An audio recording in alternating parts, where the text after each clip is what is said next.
In this video, I'm going to teach you how to deploy a specific interval of time for your manifestations to come into your life. Because a lot of people, when they create something, they don't put an interval of time on it. They don't want to limit themselves, but yet they are limited by their own consciousness and their own beliefs. So when they don't see it come into their life right away, they start to waver and they start to think that, oh, this doesn't work or it's not coming. So in this video, I'm gonna break down how to manifest something at a specific time. And this is from Neville Goddard's Your Faith is Your Fortune. This is chapter 15, and Neville Goddard covers a Bible verse here that is relevant to what we're gonna go over with this interval of time, that way we can start manifesting on specific days, specific months, specific weeks or years, or whatever you wanna create and what time you want that manifestation to actually come to you. So we will begin with these Bible verses that are relevant to this exercise on creating an interval of time. So,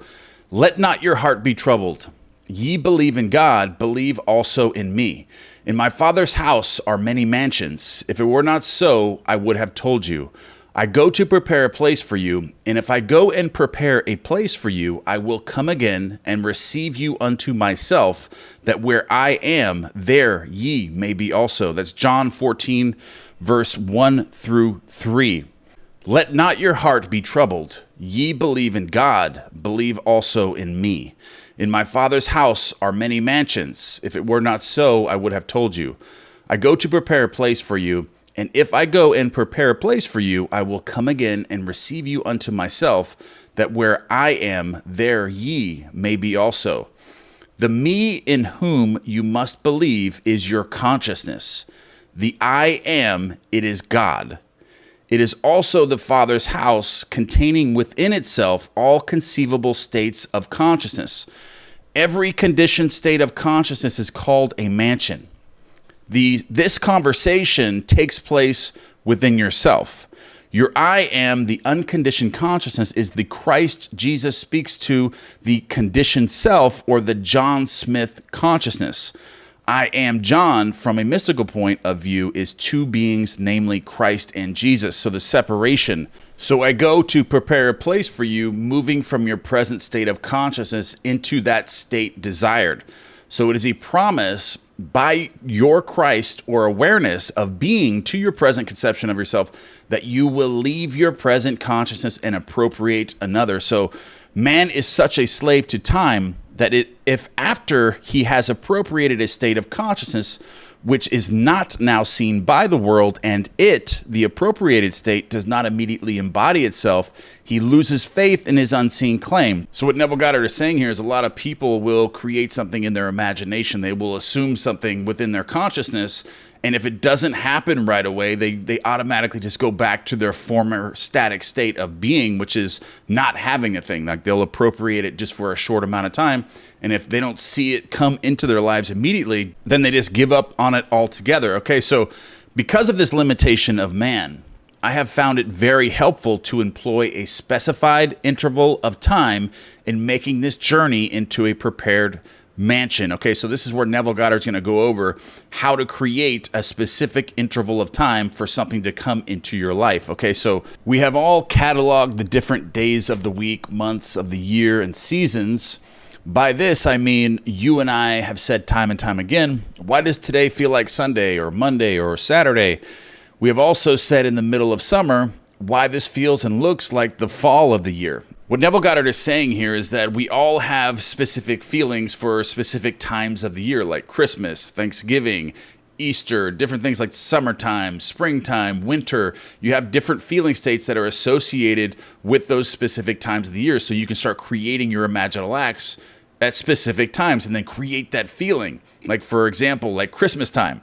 Like you're in that state of the holiday season where you see Christmas lights, you have Christmas trees, you have that overwhelming feeling that it's now Christmas, and then you create an imaginal act that's associated with that specific time of the year. So you know you get it at that specific time of the year. It's like now it's February.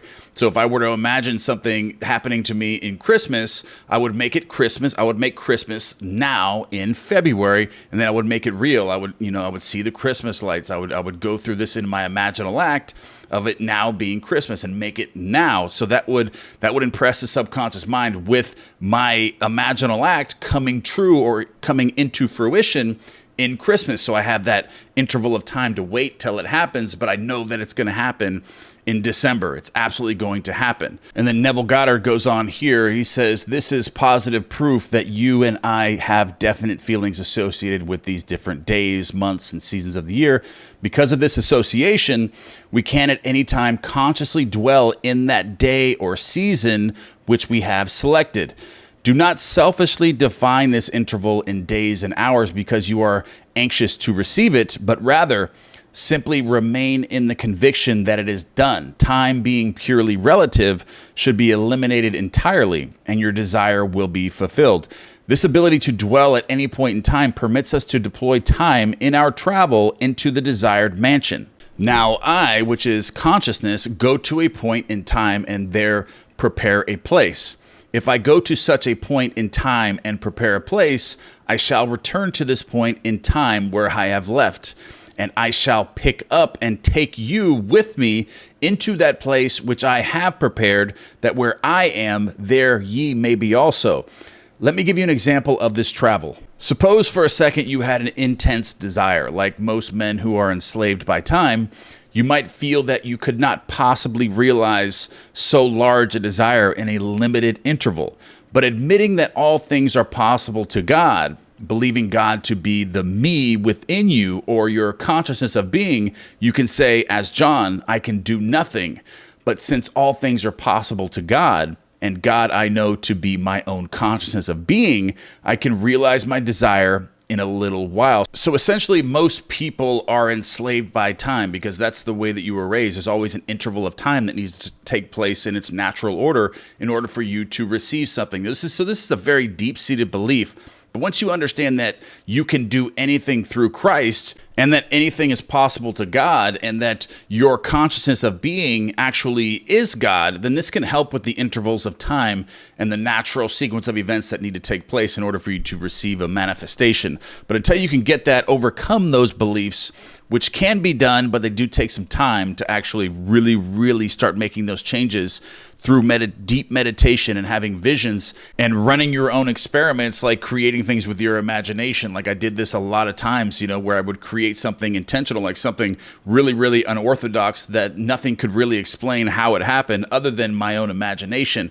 And if you do experiments like these types of things, they can help you with overcome these barriers and beliefs with these intervals of time. Once you know that you are connected to God and that you can, and your imagination actually really does create. So it takes you to that another level once you start really experimenting with these things. So with this belief firmly established, decide what would be a relative rational interval of time in which such a desire could be realized. So you have to go up based, like you go into meditation and you just go into your belief systems. Like, how long do you really believe that this should take, for you to make $100 million? Like, would you be able to believe that this could happen tomorrow to you? Like your deep-seated beliefs.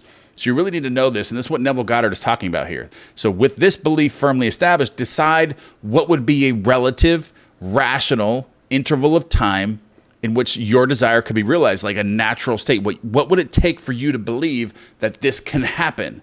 And you can find these. You can go into meditations and just go into your belief systems and really, really see if you can feel that this could happen within a few hours, a few days, a few months, a few years. How long would this need to happen with your current belief systems? Then kind of go off of that when you create something. Like if you were to create something like next month, like $100 million, can you really believe that? Is that something that you can really create and believe that to be true?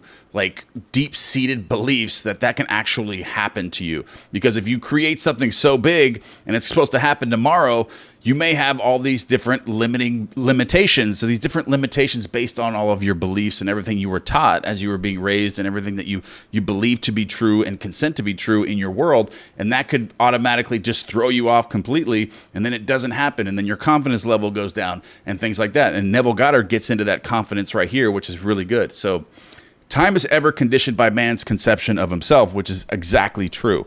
So confidence in yourself, as determined by conditioned consciousness, always shortens the interval of time. So the more confidence you have in yourself, the shorter of interval of time that it's going to take for you to believe that something can happen, like your abilities to be able to do something.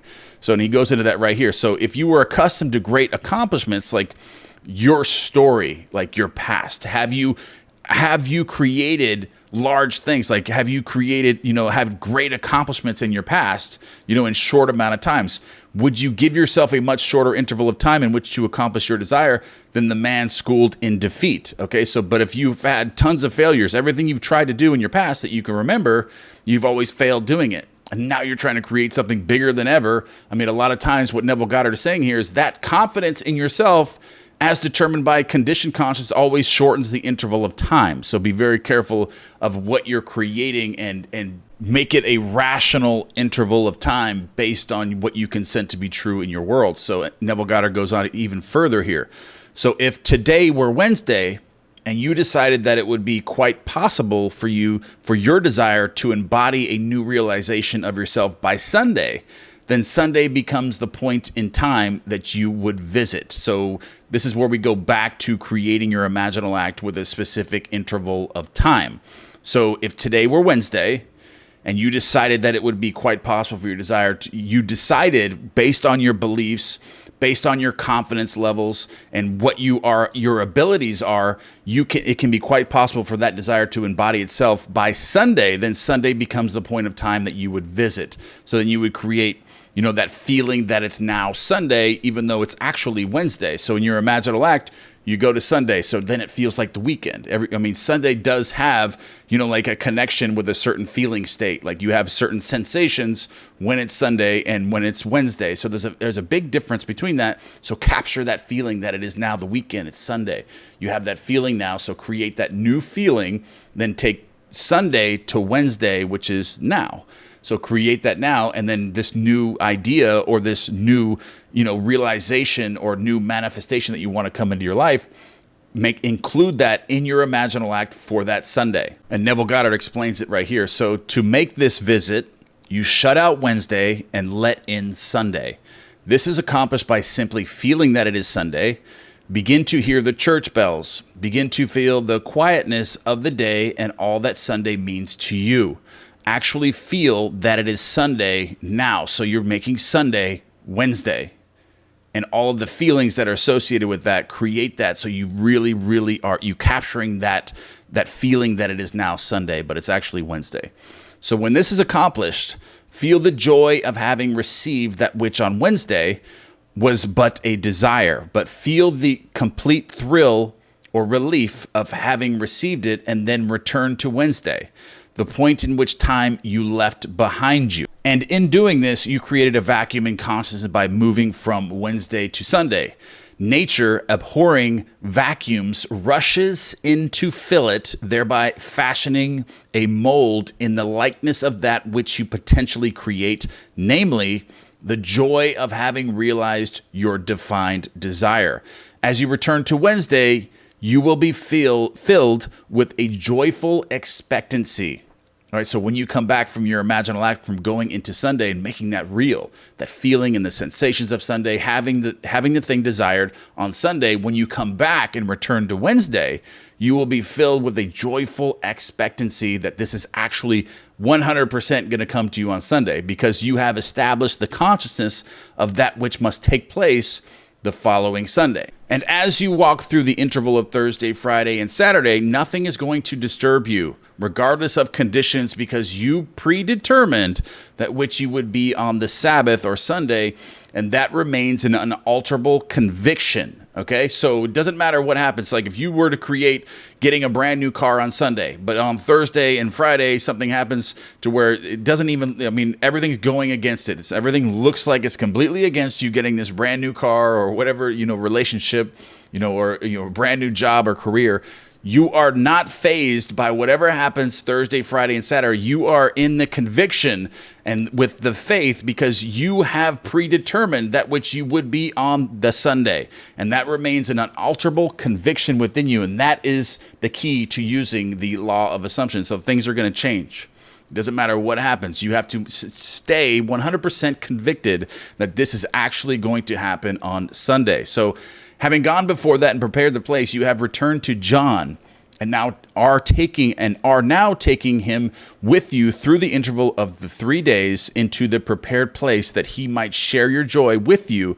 For where I am, there ye may be also. All right, so that's the end of the chapter, but I'm going to give you a quick breakdown here. Basically, Neville is saying you must determine where you are in consciousness and your belief systems, your confidence level. What can you believe that you can create in a few days, or a few months, depending on what you're trying to create. So you need to understand that completely within yourself, based on your belief systems, your confidence, what your abilities are, what your accomplishments are, what your past looks like. Maybe you could even revise some things in the past to make yourself more, confident now, and have more accomplishments already under your belt when you're doing this. So basically what he's saying is, start small relative to what your beliefs are. So when you start manifesting something for 3 days from now, make it something that you are confident that's going to happen. So you're not going to be disturbed by anything that happens in the days prior to that. So you want to break that down with your beliefs, your confidence levels, and then manifest something to happen on a specific day. And then when you manifest something on a specific day, you're going to capture that feeling of that day, because there's a very, very closely linked association with feeling states as it relates to what day of the week it is, or what month of the year, or what season of the year. So capture that feeling of the season, the month, or the day as you're going into your imaginal act. That way you make it really real. And then you kind of create this landmark in the future, and you predetermine your manifestation that's absolutely going to happen to you in the future, based on your confidence levels, your accomplishments, what you believe, and what you can consent to be true in your world. So you manifest that way. All right, guys, I love you. Don't forget to be one thing you guys are grateful for, or any future content you'd like me to cover. Put that in the column box below, and I will see you guys in the next one.